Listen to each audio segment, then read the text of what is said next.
Titulada Conociendo los tiempos del fin, donde estamos analizando profundamente en la Biblia realmente en qué nos encontramos y cómo podemos demostrar sin ningún lugar a dudas que realmente nos encontramos en la última generación. Y una de las cosas más importantes que tenemos que entender los cristianos es que es el tiempo de volverse a Dios. Es el tiempo de tomar en serio a Dios. La Biblia está llena de advertencias, como Mateo 7, en aquel día me dirán, Señor, Señor, hablamos lenguas, hasta demonios echamos, hicimos milagros, a muchos les hacíamos y se caían, etcétera, etcétera. Y les diré, nunca los conocí, porque nunca hicieron mi voluntad. Entonces, hacer la voluntad de Dios es creer que lo que la Biblia dice es verdad. Y si tú vienes a un estudio de francés, o a un estudio de hebreo, o de italiano, o vas a la escuela a estudiar geografía, imagínate que el maestro sepa que no llevaste tu libro de geografía, o tu libro de historia, o de civismo, o de todos los libros, ¿verdad? En mis tiempos que teníamos la mochila cargada como con 10 libros. Entonces no podía, nos sacaba de la clase el maestro en aquel tiempo. Entonces venía la Biblia, venía el domingo a la iglesia y no traer el libro. Pues ¿a qué vienes, no? Pues nomás vengo a oír. Vengo a escuchar nada más. Pero cuando tienes la Biblia en tus rodillas y hablando el predicador, pero es que como están los versículos ahí en la pantalla, ¿para qué traigo ya la Biblia? Porque si no la aprendes a manejar, a ver el libro de Amós, me voy al índice, Amós página 1195, la busco rápidamente y me doy cuenta que comienzo a manejar mi Biblia y comienzo a descubrir dónde se encuentran en el Antiguo los Salmos, que está a la mitad de la Biblia, los Proverbios, el Apocalipsis, y no andas buscando Génesis en los Evangelios. Entonces, esta es la razón por la cual el cristianismo se encuentra como se encuentra. Ahora, fíjense ustedes, la segunda prueba, si mañana yo le pregunto a cualquiera de ustedes que no trajo la Biblia hoy, ¿me puedes hacer llenar una hoja tamaño carta en un resumen de lo que oíste ayer en la conferencia? No llenan ni la mitad de la hoja. Porque es más difícil recordar que estar escribiendo o tomando notas o estar en contacto con la Biblia o con el libro de geografía o de historia o con la materia que tengas que escuchar. Cristianos, familia de Dios, pónganse las pilas. Ya. Ya estuvo suave solamente de venir a calentar una silla el domingo sin tener en cuenta las grandes responsabilidades que tenemos como hijos e hijas de Dios. En la Biblia encontramos dos patrones que nos muestran claramente que Dios tiene en su plan cósmico de los tiempos cronología, porque dice yo soy el primero, yo soy el postrero, desde el principio hasta el fin. Entonces, el Dios de los cielos, creador del universo, el maestro de maestros, el sabio de los sabios, cuyos pensamientos no son otros pensamientos, tiene un plan. Y tiene un plan secreto. Por ejemplo, para darles rápidamente esto como un ejemplo, para no ser redundante, Satanás no sabía el plan de Jesucristo.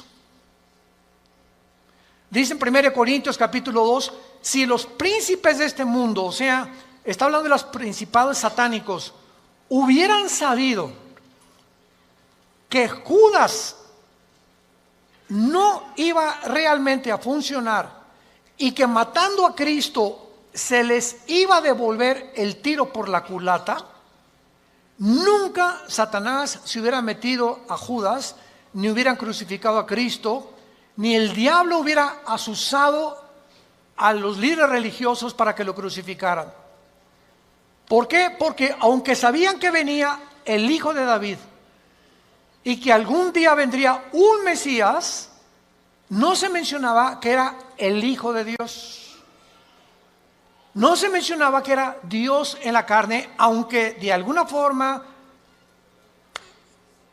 Isaías capítulo 7, capítulo 9, nacerá de una virgen, etcétera, etcétera, pero todo estaba muy velado. Entonces, el diablo y los demonios, lo único que sabían era realmente que él era un enviado de Dios, claro, Jesucristo, pero no entendían claramente que en su muerte se encontraba el secreto de su derrota y menos en su resurrección.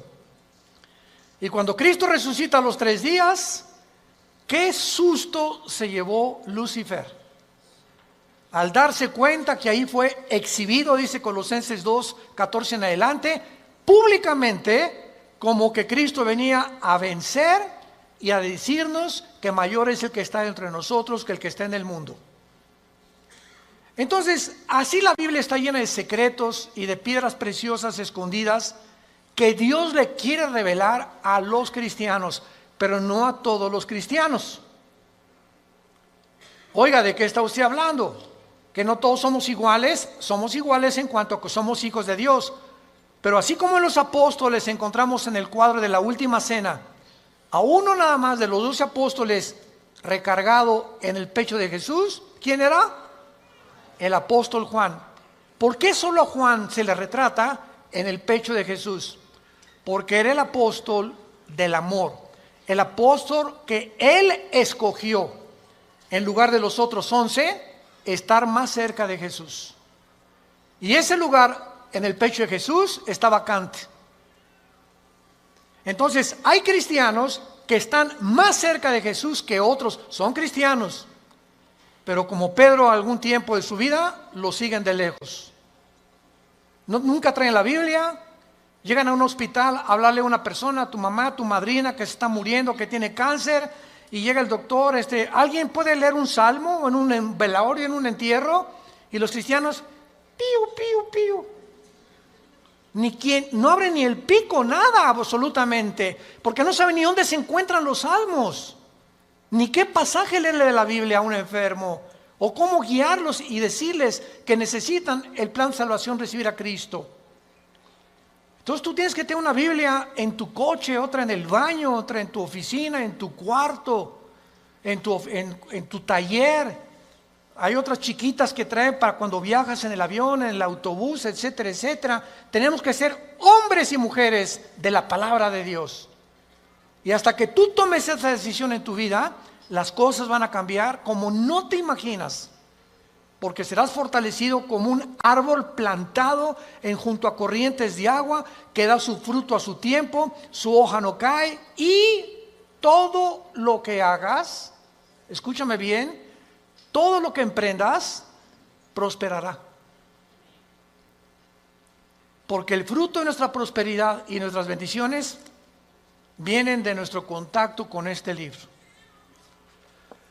Muy bien, dentro de la cronología del plan de Dios, Dios le dio a Israel la semana de 7 días, 6 días de trabajo por uno de descanso, y al mismo tiempo que Dios creó en 6 días el universo, el 7º de descanso, Dios dice en el Salmo 90, en primera de Pedro, que para Dios un día de 24 horas es como 1000 años. Con mucho cuidado, síganme. Entonces, estos 6 días de 24 horas, Dios le da a Israel semanas de años también. En otras palabras, bíblicamente, la historia del ser humano, desde Adán hasta que venga Jesucristo en su segunda venida, tienen que pasar 6000 años. Por ahí ya vamos bien. No puede pasar más tiempo porque es el tiempo exacto de Dios. 6000 años. Ahora, ¿cómo estamos contando nosotros los años a través de la historia? El impacto de Jesucristo en la historia ha sido tan grande, señores historiadores, maestros, sociólogos que nos visitan, ateos, escépticos y agnósticos. La historia la contamos desde antes o después de Buda. ¿Antes o después de Mahoma? Antes o después de Zoroastro. Antes o después de Mahatma Gandhi. Antes y después de Cristo y después de Cristo. Es tan grande el impacto de Cristo que divide la historia. Es tan grande que se celebra su nacimiento en Navidad y en Semana Santa su muerte. No hay otro personaje en la historia que haya impactado tanto al mundo como la vida de Jesús de Nazaret. Ahora, este impacto de Jesucristo en la historia nos muestra que no sabemos cuándo nació. Muchos dicen que nació entre el año 6 o 7 de nuestra era cristiana, no en el año 1. Porque de Cristo a nuestros días tienen que pasar, ¿cuántos años? 2000 años. A ver, vamos por orden. De Adán a Abraham pasaron 2000 años. De Abraham a la cruz, 2000 años. ¿Cuántos van? 4000. Y de Cristo a nuestros días, 2000 años más, para que se cumplan los 6000 años de historia y entramos al milenio, que es el 7º día de descanso o las vacaciones del cristiano. Por eso son 1000 años el milenio. Entonces, si han pasado estos 2000 años de Cristo a nuestros días, ¿por qué no ha venido? Lógico, ¿verdad? Bueno, vamos a ver algunas razones, y es maravilloso esto. Los judíos, en la Biblia, el año es de 360 días. ¿Lo sabías, verdad? El año de los judíos, o el año bíblico, es lunar, no solar. Los judíos contaban a través de la aparición y la desaparición de la luna como los días, no como nosotros. Y cuando un papa llamado Gregorio, en el siglo II, siglo III después de Cristo, el papa Gregorio cambió el calendario lunar por el calendario solar que nosotros tenemos, de 365 minutos y segundos. O sea, se le agregaron al calendario 5 días por año, más los años bisiestos. Entonces, aquí hubo un desajuste, porque cuando llegaron los romanos en el año 70 después de Cristo, de que él murió, y finalmente en el año 135 después de Cristo, cuando ya arrasaron con Jerusalén, todos los libros de la Torá y los libros del judaísmo, donde tenían ellos la cronología y la contabilidad de los años desde Adán a nuestros días, de acuerdo a las genealogías de la Torá, desaparecieron. Y después los judíos volvieron otra vez a sacar 2 libros más, aparte de la Torá, que se llama el Talmud y el Mishnah. Estos 2 libros no son inspirados por Dios. Inspirado por Dios es la Torá, que involucra los 5 libros de la Biblia.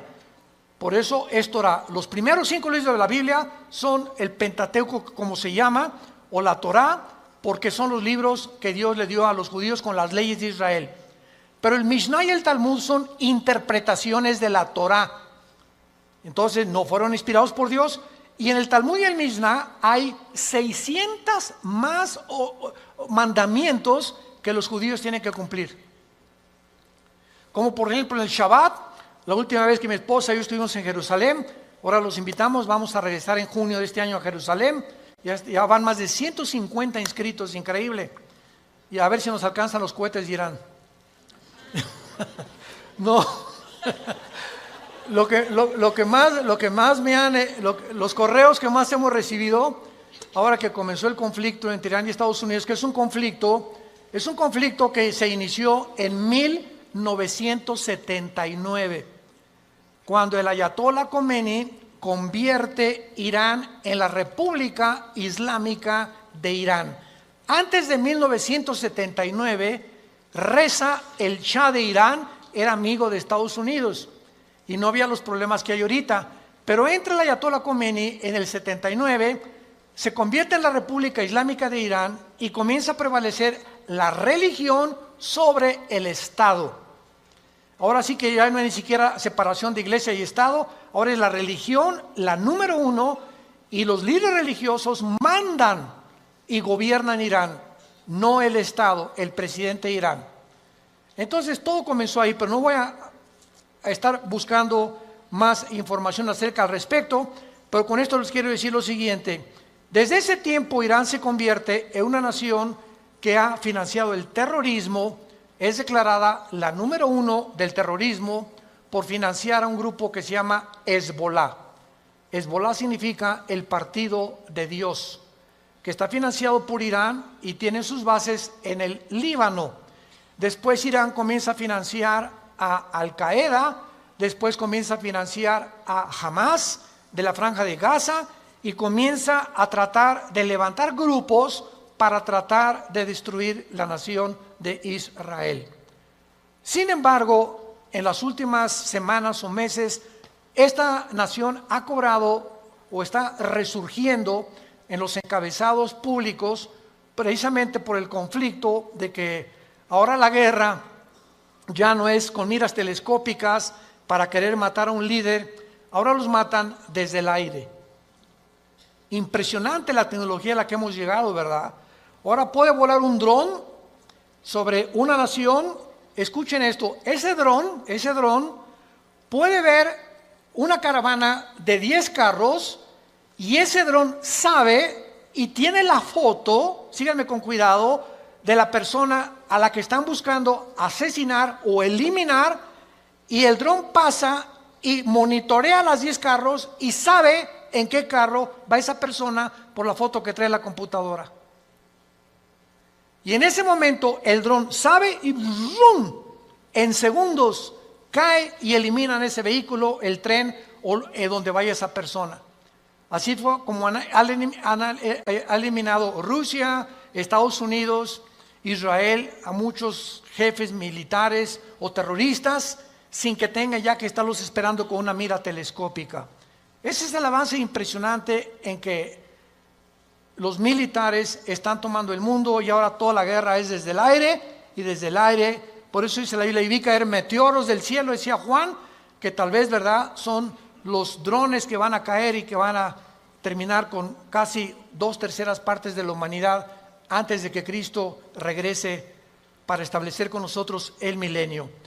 Pero el punto es el siguiente: cuando nosotros nos concentramos en la Biblia, nos damos cuenta que estos 6,000 años están a punto de cumplirse y que si hacemos la contabilidad, estamos en el 2020, ¿verdad? Muy bien. Si Cristo nació en el año 33, que es desde que se cuenta su muerte, y no en el año 1, entonces nos encontramos en el 2033. Síganme con cuidado. Suponiendo que nació en ese día, ok, estamos en el 2020. Si los 6,000 años se cumplen dentro de 13 años, quítale 7 años de la tribulación. ¿Cuántos son? Sí estudiaste aritmética, ¿verdad? 33 menos 7, 2006. Y 2006, estamos en 2020. ¿Por qué le quitamos 7 años? Porque estos 7 años de la tribulación nosotros no vamos a estar. Esto está haciendo un cálculo somero sin llegar a un dogmatismo. El hermano se dijo que venía el 2026. Por el amor de Dios, han sacado tantas tonterías como no se imaginan. No estamos dando fechas ni mucho menos, porque el día y la hora nadie la sabe. Pero Jesús dijo que los tiempos los deberíamos de conocer, como lo vamos a ver. Vayamos a Mateo capítulo 24 en el Nuevo Testamento y vamos a partir de aquí para continuar con este estudio precioso de conociendo el tiempo en que nos encontramos.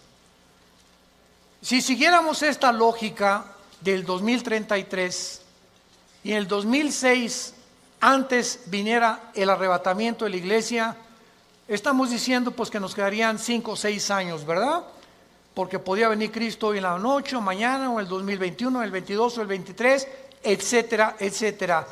Pero esto desde la perspectiva somera de un análisis especulativo, lo aclaro, para que nos encontremos y podamos deducir que aunque no falten 5 o 6 años o 13 años, solo Dios lo sabe, repito, porque el calendario judío, ¿saben qué atraso tiene?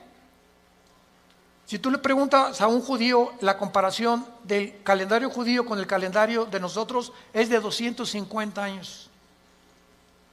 Ellos se encuentran en el año 250 antes que nosotros. Es más, aquí tengo ya la fecha, ¿verdad?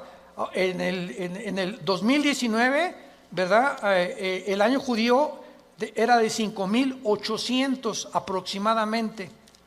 Entonces ahora ellos están más arriba o más abajo por los cálculos del Mishnah y de los libros que se perdieron y el análisis y las genealogías no pudieron calcular exactamente. Y nosotros bíblicamente, hubo un obispo en Inglaterra llamado Busher, arzobispo Usher, que fue el que dijo que desde Adán hasta Cristo son 4.000 años. ¿Basado en qué? Basado en las genealogías que se encuentran en el capítulo 10 del Génesis. Ahí está la genealogía de las Génesis. Adán tuvo esto y esto y esto, y Isaac tuvo esto y esto y esto, y etcétera, etcétera. Y ven todas las genealogías de donde descendemos todos. Y basado en esas genealogías, que hay un margen de error de algunos años, se calculó que de Adán a Cristo hay 4.000 años, y de Cristo a nuestros días llevamos 2.000 años. Pero no puede haber más de 25 o 30 años de margen de error. Entonces nos encontramos demasiado cerca, más cerca de lo que nos imaginamos. Ahora bien, otra cosa importante, antes de leer Mateo 24. El rapto de la iglesia, es increíble que haya personas que ya ni en el rapto crean. Yo he escuchado conferencias de personas que no creen ya ni en el rapto. Estamos en la apostasía. Están negando cosas superbíblicas. Si el rapto de la iglesia comienza con la firma del anticristo, autorizando la reconstrucción del templo judío, en el momento que el anticristo confirme Daniel 9, 24 al 27, especialmente el 27, y firme, los judíos tienen derecho a habitar en paz sin que nadie los moleste por 7 años y pueden reconstruir su templo, ahí, ese día, ese minuto, esa hora, comienza los últimos 7 años que se conocen como el tiempo de angustia de Jacob, el día de la ira de Dios o de Jehová, y el Nuevo Testamento, segunda de Tesalonicenses capítulo 2, 3 y 4, el día del Señor. El día del Señor no es el día del rapto, el día de Cristo es el día del rapto, el día del Señor es el tiempo de la tribulación, para que sepamos distinguirlo proféticamente a ustedes que les interesa el estudio de las profecías. Entonces, desde ese momento, muchos creen que al firmar el anticristo, el pacto, los cristianos desaparecemos y somos arrebatados. No es así. El rapto puede ser 1 año antes de que el anticristo confirme el pacto. ¿Me van siguiendo con mucho cuidado? El arrebatamiento puede ser 3 años antes de que el anticristo firme el pacto. O puede ser 1 semana y a la semana el anticristo confirme el pacto. Entonces no hay tiempo para poder establecer el rapto, ni el día, ni la hora. Viene sin que nosotros lo sepamos. De repente desaparecemos del mundo y pueden pasar 1 año, 2 años, 6 meses cuando comience la gran tribulación.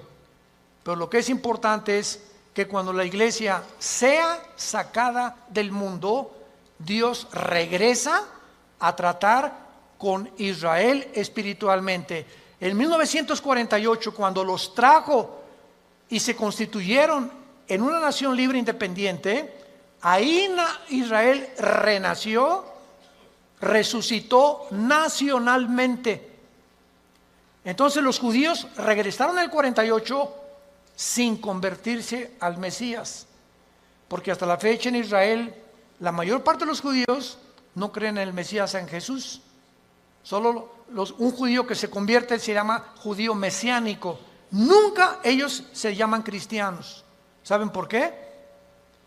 Porque cuando oyen la palabra cristiano, los judíos asocian el cristianismo con la Iglesia Católica. Y la Iglesia Católica los persiguió más de 250, 300 años en la Inquisición con el señor Torquemada en España. Y a los judíos que no querían aceptar a Roma como la salvación, los torturaron, los quemaron, los abrieron de piernas, a las mujeres les sacaban el bebé del vientre, hicieron terribles cosas que Hitler parecería Pinocho con lo que hicieron los nazis. Entonces los judíos oyen hablar del cristianismo. Cuando veamos Israel se los vamos a advertir. Aguas porque vienen las piedras, O sea, sobre todo en el muro de los templos, cuando están todos los judíos orando, ya ven que ellos hacen así. ¿Saben por qué hacen así al orar ellos? Porque uno de los salmos dice que al orar deben menear la cabeza y recordar que deben recordar lo que están orando. Por eso oran así ellos, entierran sus papelitos en el muro de los lamentos, traen su kipá, cubierta la cabeza. A nosotros se nos prohíbe taparnos la cabeza cuando estemos orando. 1 Corintios capítulo 11. Entonces ellos lo pueden hacer porque son así, esa es su costumbre. Pero ellos, ¿verdad?, no creen en el Mesías y ellos asocian, si les dice soy cristiano, ellos no saben que el cristianismo no es el catolicismo. El catolicismo es la perversión del cristianismo. El catolicismo nació 250 años después de Cristo. Durante 250 años no hubo papa, no hubo liturgias, no hubo sacramentos, no hubo santos a quienes invocar. No tenías que tomar una cosa o una hostia para decir que estabas recibiendo a Cristo. Pero se convierte Constantino, el último emperador romano, y entonces absorbe el cristianismo antes de él como la religión oficial del Sacro Imperio Romano.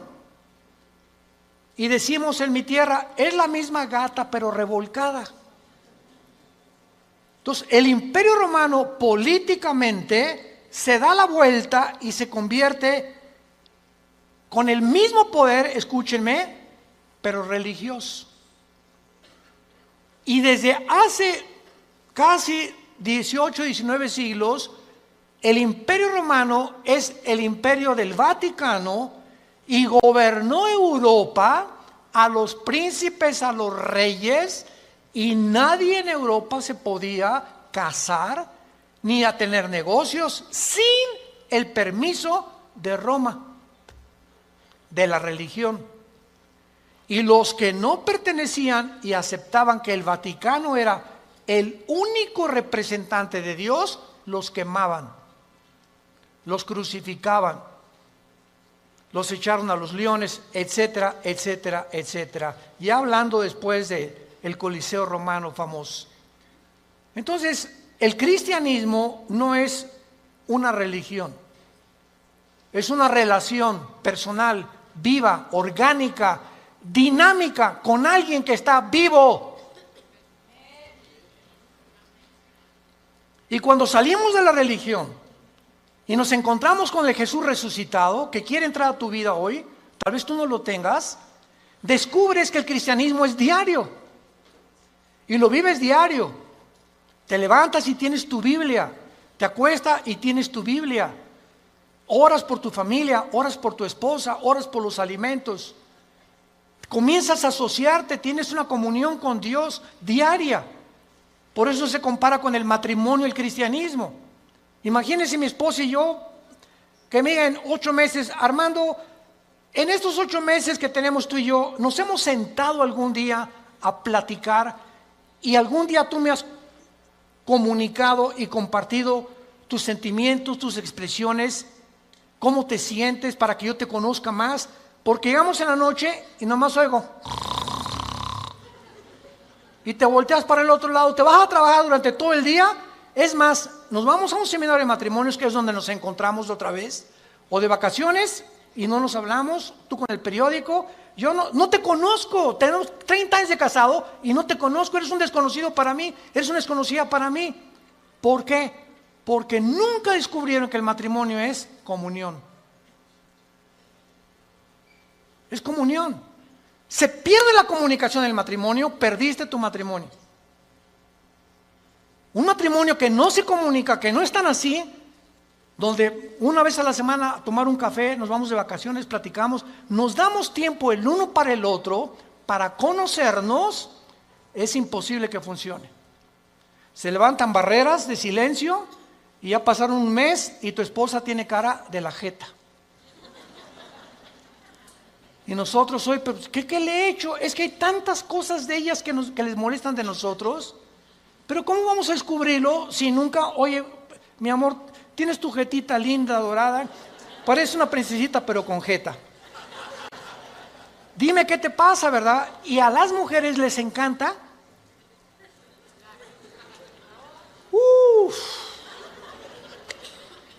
Porque no son como nosotros. Pueden hablar 5 horas, 6 horas con sus amigas, con lo que sea, y se despiden y en el teléfono siguen hablando y desde el carro siguen platicando, etcétera, etcétera. Y cuando llegamos nosotros que no nos gusta eso, y tenemos que entender que a ellos les gusta eso, perdón, ya parece que estamos en un seminario de matrimonios. Ya me estoy saliendo del tema, les pido perdón.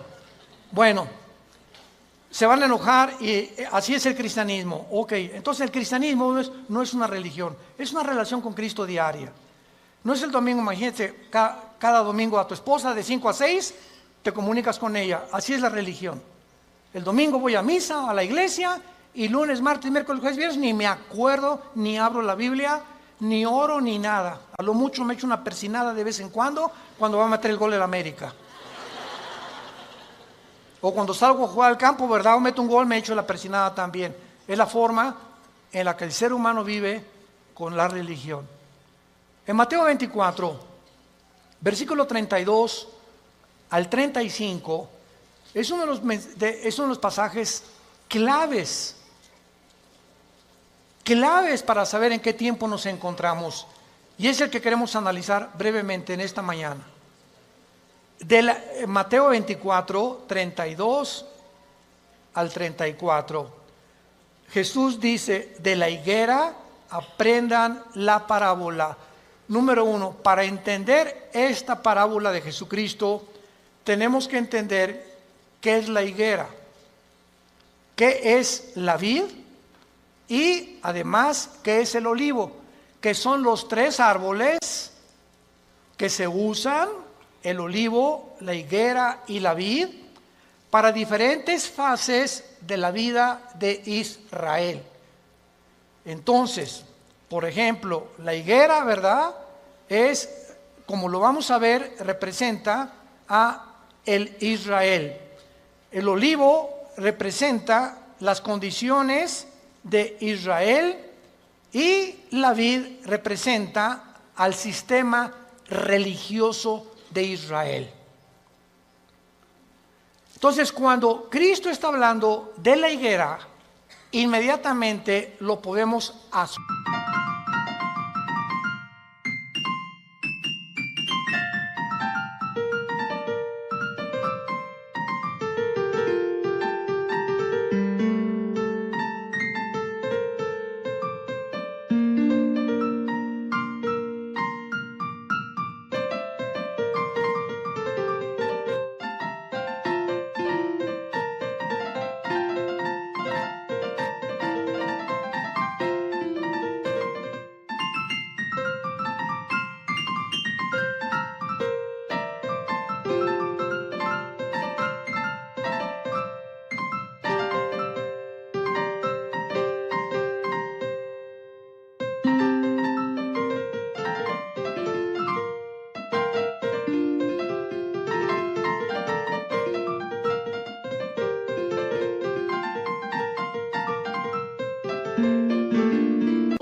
Porque la Biblia no es de interpretación privada con Israel, porque Israel es la higuera y hay cantidad de pasajes en el Antiguo Testamento donde se representa a Israel como la higuera. Muy bien, de Israel aprendan la parábola. Ahora ya vamos con un poco más de luz. Cuando ya su rama está tierna y brotan las hojas, noten que no dice el fruto. ¿De acuerdo? Cuando ustedes vean que ya está tierna y las hojas comienzan a salir, que siempre salen antes que el fruto de las hojas de todos los árboles, sepan que el verano está cerca. En otras palabras, cuando ustedes vean que Israel renace, ¿cuándo fue esto? El 14 de mayo de 1948, después de casi 2000 años que Israel fue dispersado, exiliado por todas las naciones del mundo. El milagro más grande de la historia es Israel, porque es la única nación en toda la historia que en un día se constituyó libre, soberano, estado independiente. Nunca en la historia nadie había podido levantarse o formarse como una nación, porque las naciones necesitan una constitución, necesitan o una república, o qué ideología vamos a tener, o para muchos años para que se forme una república como México, Revolución Mexicana, y Pancho Villa se pelea con Zapata, en el norte, Zapata en el sur, se juntan, matan a Álvaro Obregón, viene la revolución, todos los Porfirio Díaz y todo lo que pasó, y poco a poco se va formando una república, y viene la constitución, etcétera, etcétera. Tarda años muchas veces en tener una constitución y formarse una nación. Israel en un día se forma toda la constitución de Israel. Por eso es un milagro. Cuando vean ustedes esto, versículo 33, cuando vean todas estas cosas, ¿qué cosas? Las cosas que en Mateo 24 oirán de guerras, rumores de guerras, pestes, hambres, terremotos. Será el principio, no el fin, el principio de los dolores. La generación que vea nacer a Israel, ¿quiénes somos? Nosotros. Los que han nacido entre 1946 a nuestra fecha se llaman los baby boomers. Ahorita creo que le llaman los millennials, ¿verdad? ¿O cómo les llaman, Caleva? Los de millennials. Ya tantos nombres, ya yo creo que le llaman los cibernéticos. Bueno, del 46 a nuestros días, una persona que nació en el 46 tiene ahorita 70, 73, 75 años, más o menos. Dios dice que los que vean estas cosas pasando, conozcan que está a la puerta. De cierto les digo, no pasará la generación de los baby boomers. Versión de Alducin. Traduciéndolo al léxico del siglo XXI, no pasará la generación del 48 hasta nuestros días, hasta que todo esto acontezca. Más claro Jesús no podía ser. Ahora muy bien, ¿cuánto es una generación? El Salmo 90 y 1 de Pedro capítulo 3 dicen que una generación es aproximadamente entre 80 y 90 años de edad. Dice los más fuertes 85, 90. Porque sabemos que antes del diluvio pasaban hasta los 500. Noé a los 500 años fue papá. ¿Se imaginan? Matusalem a los 969 años es el personaje más grande que ha vivido, más que tu abuelito y el mío. Matusalem, 969 años. Viene el diluvio, cambió todo. ¿Y saben por qué se redujo la edad? Porque si Dios nos hubiera dejado vivir más tiempo, ya nos hubiéramos matado como las ratas. ¿De qué estoy hablando? Agarra un cuarto de 5 metros por 5 metros y mete 50 ratas. van a vivir un mes. Redúcelo a la mitad. Van a vivir 15 días porque se matan más rápidamente. Y mientras más lo reduzcas, más rápido se muerden unas a otras. Mientras más grande el espacio, más tiempo viven. Entonces, así nosotros, Dios tiene que reducir más y más nuestra vida, porque mientras más querramos vivir, si así con 80 años...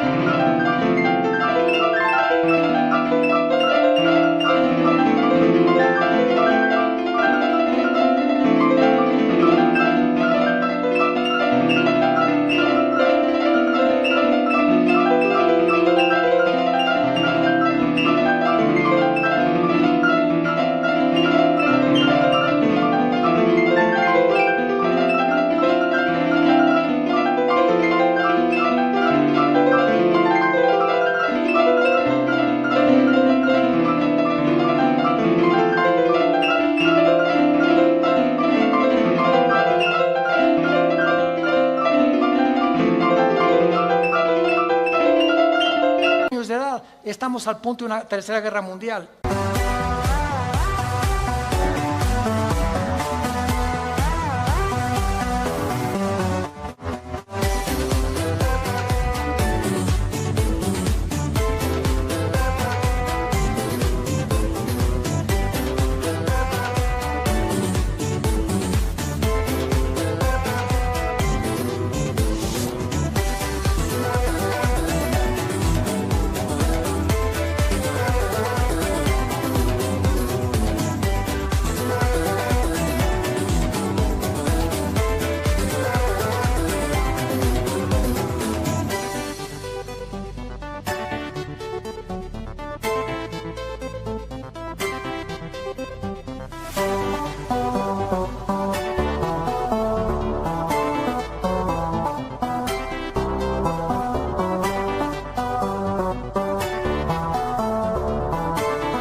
Ahora imagínense que Dios nos hubiera concedido que viviéramos más tiempo. Entonces, por la misericordia de Dios, se redujo la vida en los más robustos, 85 o 90 años. En el caso de mi familia, mis abuelos maternos de 97, 95 años murieron. En el caso de mi paterno, mi abuelo murió de 90, mi abuela de 95. Muy bien, veamos ahora estas cosas. Las hojas representan el nacimiento o el renacimiento nacional de Israel, porque regresaron en el 48 sin convertirse. ¿Cuándo Israel se va a convertir al Mesías? Romanos 11, 25 y 26. Apocalipsis capítulo 7, cuando Él selle a 144,000 judíos, y ellos en el tiempo de la tribulación, nosotros ya no estamos aquí. El más grande avivamiento de Israel se convertirá cuando Jesucristo venga al final. Y cuando Él venga al final, todo Israel será salvado. Desde luego los que creyeron en Jesús como el Mesías. Entonces, es importante esto, ¿verdad? Porque las hojas representan el renacimiento de Israel de 2000 años y el nacimiento de la generación de la higuera. Cuando Israel se convierta, entonces el Israel será el fruto de la conversión, porque por el fruto lo conoceremos a un árbol. Si es un árbol de naranjas, da naranjas; si es un árbol de manzanas, da manzanas. Ahorita Israel no ha dado fruto. ¿Cuál es el fruto? Amor, gozo, paz, benevolencia, que produce ¿quién? El Espíritu Santo. Y ellos no tienen a Ruach el Kadosh, al Espíritu de Dios que tiene la iglesia que Dios nos ha dado.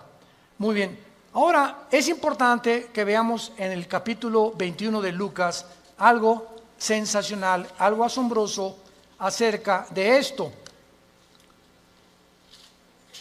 Porque aquí hay una señal que es la siguiente.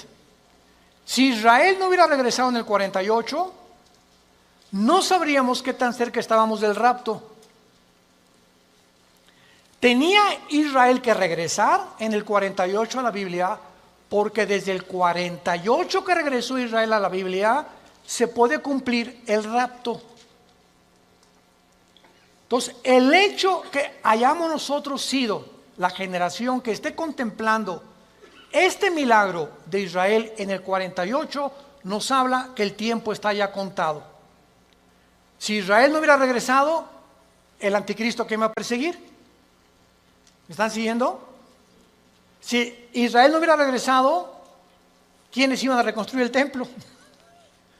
Si Israel no hubiera regresado, ¿a quiénes 144,000 hubiera Dios en el capítulo 7 Apocalipsis ungido con el Espíritu Santo? Entonces, Israel tenía que regresar para que las profecías de los últimos tiempos se cumplieran. Y tú y yo somos los testigos. Antes del 48, nadie sabía ni se imaginaba que Israel iba a regresar. Fue un milagro de la historia. Y el rapto lo mismo. No sabemos ni cómo, ni cuándo, ni a qué hora, pero va a ser algo que ya se puede cumplir porque Israel está en su tierra. Ahora, en Lucas 21 hay un antecedente maravilloso y dice en el versículo 29 el Señor Jesucristo: también les dijo una parábola, y está contando Lucas las mismas palabras de Jesús, pero observemos con lupa que Lucas le agrega otras palabras que no tiene Mateo. Y nos vamos a sorprender de esto.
La higuera,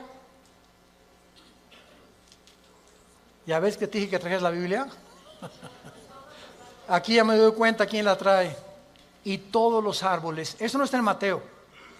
En Mateo solamente es la higuera, pero aquí se le agrega que no solamente miremos a la higuera, sino todos los árboles. ¿Quiénes son todos los árboles? En la Biblia, por ejemplo en el libro de los Jueces, en el libro de los Antiguos Testamentos, los árboles representan dos cosas: naciones y personas. Como por ejemplo, Ezequiel 31, el cedro representa al anticristo. Y los árboles, las naciones que van a estar alrededor del anticristo. Entonces, Cristo está diciendo, vean el renacimiento de Israel y vean las naciones que a su alrededor de él, en el Medio Oriente, van también en el mismo tiempo y en las mismas épocas a resucitar y a resurgir. Escuchen esto: la Primera Guerra Mundial preparó la tierra para Israel. La Segunda Guerra Mundial preparó a los judíos para la tierra de Israel.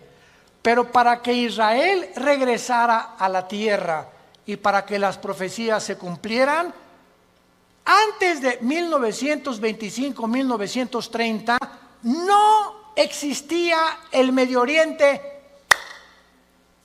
Jesús, María y José y el burrito que los acompaña. Las naciones que se encuentran ahorita en el Medio Oriente no existían antes de 1930. Escuchen ustedes lo siguiente. Estos árboles son las naciones que surgieron en el mismo periodo. El Líbano, 1920. Siria, 1920.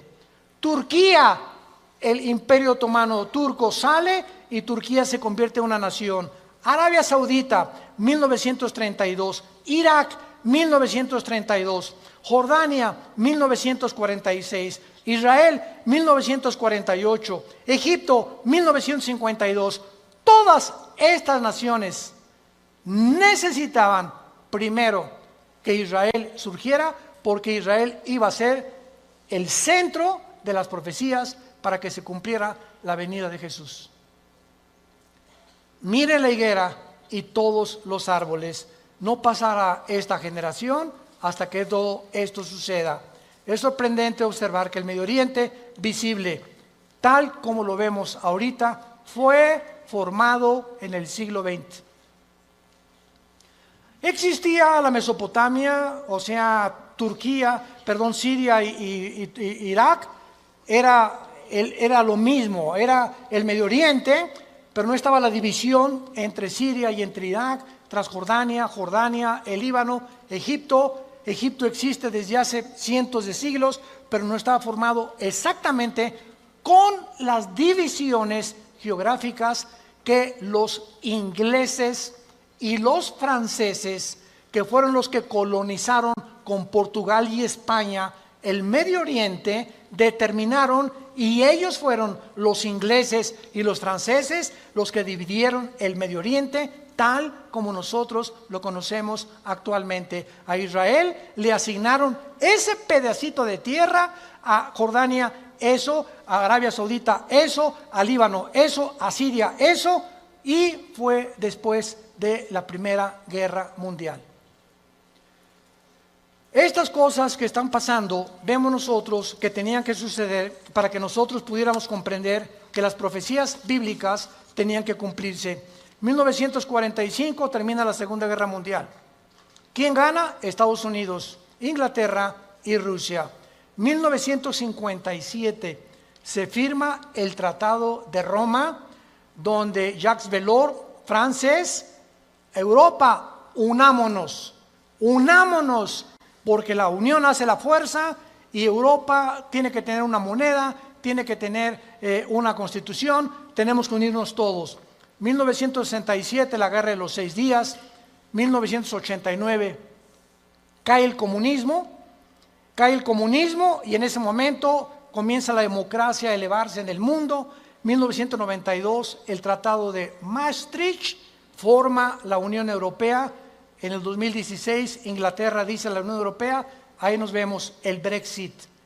Los ingleses no quieren someterse al euro, quieren mantener su independencia con la libra inglesa, esterlina, y ellos quieren tener su propio gobierno, no quieren pagar los impuestos a la Unión Europea. Y estos acontecimientos tenían que suceder de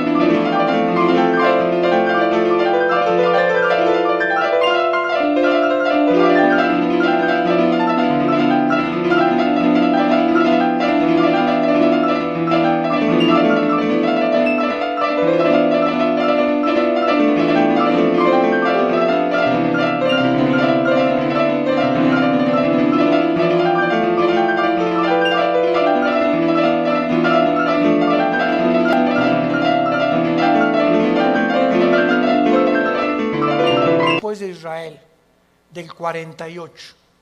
Las Naciones Unidas, la Unión Europea, el Mercado Común Europeo, el Fondo Monetario Internacional, la OTAN, la OPEP, todo tenía que formarse después de Israel. ¿Para qué? Para preparar el camino a las profecías que tenemos aquí de los últimos tiempos, y todos estos eventos han sucedido ante nuestros ojos para que sepamos que los cascos del Apocalipsis se escuchan en el cielo. ¿Qué es el 2021? Violencia, incendios en Australia, más de 1.000 millones de especies, ¿me escuchaste bien?, de animales han muerto en Australia. 1 millón de especies casi en las Américas de animales. Y estamos involucrando también a delfines, ballenas, tiburones y peces. Incendios en California, incendios en otras partes del mundo, inundaciones, tsunamis, cambios de clima, ya no hay primavera, ya no hay verano, huracanes devastadores, cada día con más fuerza, grado 3, grado 4, etcétera, etcétera. Nos encontramos un mundo convulsivo políticamente. ¿Qué será? ¿Será melón? ¿Será sandía? ¿Comunismo o socialismo? ¿O autocracia? ¿O monarquías otra vez? ¿O una oligarquía? ¿O qué sistema? No, vamos a mezclar mejor ya. Comunismo con capitalismo como China. O socialismo pero también con capitalismo.